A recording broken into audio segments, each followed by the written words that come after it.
আমার প্রশ্ন সেনাবাহিনী প্রধানের কাছে, যেখানে তিনি বাউন্ড ছিলেন যে তার সহকর্মীদের সহযোদ্ধাদের তিনি রক্ষা করবেন, তিনি কি ভূমিকা পালন করেছেন। আমরা আবার বিশ্বে লক্ষ্য করলাম যে নাটক চলছে, এই যে একটা ভয়াবহ হত্যাকাণ্ড।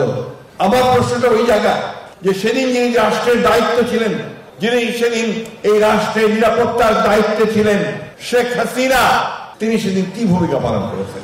আমার প্রশ্ন সেনাবাহিনী প্রধানের কাছে, যেখানে তিনি বাউন্ড ছিলেন যে তার সহকর্মীদের সহযোদ্ধাদের তিনি রক্ষা করবেন, তিনি কি ভূমিকা পালন করেছেন। আমরা আবার বিশ্বে লক্ষ্য করলাম যে নাটক চলছে, ওই সুগন্ধায় বসে আর আপনার সেরাটন থেকে ভালো ভালো খাওয়া নিয়ে গিয়ে যারা বিদ্রোহ করবে, যারা হত্যা করলো, তাদের নেতাদেরকে বসিয়ে খাওয়া দাওয়া করানো হলো। আমরা কি বলবো, কি বুঝবো, কি বুঝবে মানুষ? আজকে এই যে বিক্ষোভ, এই যে ঘৃণা তাদের প্রতি, এটা একদিনে তৈরি হয়নি বন্ধুগণ, দীর্ঘকাল ধরে। প্রকৃতপক্ষে 1972 সাল থেকে এই দলটির প্রতি, এই শেখ মুজিবের প্রতি, এদের প্রতি আমাদের ঘৃণা জন্ম হয়েছে। কারণ তারা কোনোদিনই বাংলাদেশের মানুষকে তারা ভালোবাসেনি। তারা ভালোবেসেছে তাদের পদ, তারা ভালোবেসেছে তাদের ক্ষমতা, তাদের পরিবার। এভাবেই তারা আজকে এই বাংলাদেশকে ধ্বংসের মুখে ফেলে দেওয়ার চেষ্টা করেছিল। বন্ধুগণ, আজকে বাংলাদেশ সেনাবাহিনী আমাদের শক্তি। আমরা তাদেরকে সব সময় দেখেছি যে জাতির যে কোনো দুঃসময়ে তারা এগিয়ে আসে। আমরা দেখেছি 1971 সালে যখন গোটা জাতি কিংকর্তব্য বিমূঢ় পাকিস্তান সেনাবাহিনী আক্রমণ করেছে এবং গণহত্যা করছে, সেই সময় এই বাংলাদেশ এই সেনাবাহিনীর একজন অখ্যাত মেজর জেনারেল জিয়াউর রহমান বাংলাদেশের স্বাধীনতা ঘোষণা করে গোটা জাতিকে যুদ্ধে ঝাঁপিয়ে পড়বার জন্য প্রাণ দিয়েছে। আবার দেখেছি 7ই নভেম্বর একইভাবে এই বাংলাদেশ সেনাবাহিনীর লোকেরা এই জেনারেল জিয়ার নেতৃত্বে সেদিন আমার দেশকে তার স্বাধীনতা রক্ষা করেছে। আবার এবারও আমরা দেখেছি এই 24-এর গণ অভ্যুত্থানের মধ্যে যে বাংলাদেশ সেনাবাহিনী একটা প্রকৃতপক্ষে দেশপ্রেমিক ভূমিকা পালন করেছে। আমি আজকে যে কথাটা বলতে চাই যে আজকে আমাদের বাংলাদেশের যে পরিবর্তন হয়েছে, যে ফ্যাসিস্ট শেখ হাসিনাকে যে বাংলাদেশের ছাত্র জনতার অভ্যুত্থানের মধ্য দিয়ে তাড়িয়ে দেওয়া হয়েছে, নতুন একটা সুযোগ সৃষ্টি হয়েছে বাংলাদেশকে নতুন করে গড়ে তুলবার, বাংলাদেশে একটা গণতান্ত্রিক রাষ্ট্র হিসেবে গড়ে তুলবার, সমৃদ্ধ রাষ্ট্র হিসেবে গড়ে তুলবার। সেই সুযোগকে আজকে আবার ধ্বংস করে দেওয়ার চক্রান্ত চলছে। শেখ হাসিনা আশ্রয় নিয়েছেন সেই দিল্লিতে, ভারতে। সেখান থেকে তিনি চক্রান্ত করছেন, পরিকল্পনা করছেন যে কি করে এই গণ অভ্যুত্থানের এই বিজয়ের সমস্ত ফলাফলকে নস্যাৎ করে দেওয়া যায়। সেখান থেকে চক্রান্ত করছে যে বাংলাদেশে কি করে আবার নৈরাজ্য সৃষ্টি করা যায়, একটা অস্থিতিশীল অবস্থা সৃষ্টি করা যায়। তারই চক্রান্ত আমরা দেখছি আজকে বিভিন্নভাবে বিভিন্ন পক্ষ থেকে একটা অস্থির অবস্থা সৃষ্টি করা হচ্ছে।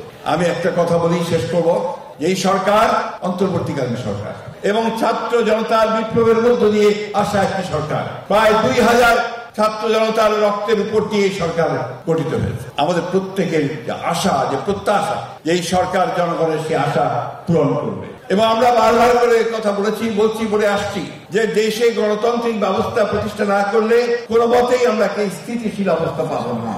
এবং সেই জন্যই আমরা বারবার করে বলেছি, সেই প্রথম থেকেই বলে আসছি ওই একটি কথাই, যে দেশে একটি প্রকৃতপক্ষে একটি নিরপেক্ষ নির্বাচনের মধ্য দিয়ে জনগণের সরকার প্রতিষ্ঠা করতে হবে। এবং এটার জন্যই আমাদের আন্দোলন করেছি দীর্ঘদিন ধরে। বন্ধুগণ, আজকে সেই জায়গায় বিভিন্ন রকম প্রশ্ন তুলে একটা নৈরাজ্যের দিকে দেশকে নিয়ে যাওয়ার চেষ্টা করা হচ্ছে জাতিকে। কিছু সংখ্যক মানুষ তারা অন্যায়ভাবে দেশকে, দেশের মানুষকে তারা আজকে বিক্ষুব্ধ করে তোলার চেষ্টা করছেন, বিভিন্নভাবে সবাইকে রাস্তায় নিয়ে আসার জড়ো করার চেষ্টা করছেন। এবং সে একই কায়দায় দেশে একটা নৈরাজ্য, একটা এনার্জি সৃষ্টি করার চেষ্টা করছেন। এটা কোনো মতেই বাংলাদেশের স্বাধীনতার জন্য শুভ নয়, এটা কোনো মতেই বাংলাদেশের গণতন্ত্রের জন্য শুভ নয়, এটা কোনোদিনই বাংলাদেশের স্থিতিশীলতার জন্য শুভ নয়। আজকে আমি অনুরোধ করব, আমাদের বাংলাদেশ জাতীয়তাবাদী দলের রাজনীতি যারা বিশ্বাস করেন, যারা শহীদ জিয়ার আদর্শে বিশ্বাস করেন, যারা দেশের বেগম খালেদা জিয়ার আদর্শে বিশ্বাস করেন, তারেক রহমানের নেতৃত্বে বিশ্বাস করেন, আপনারা ধৈর্য ধরবেন, আপনারা সবাই ঐক্যবদ্ধ থাকবেন।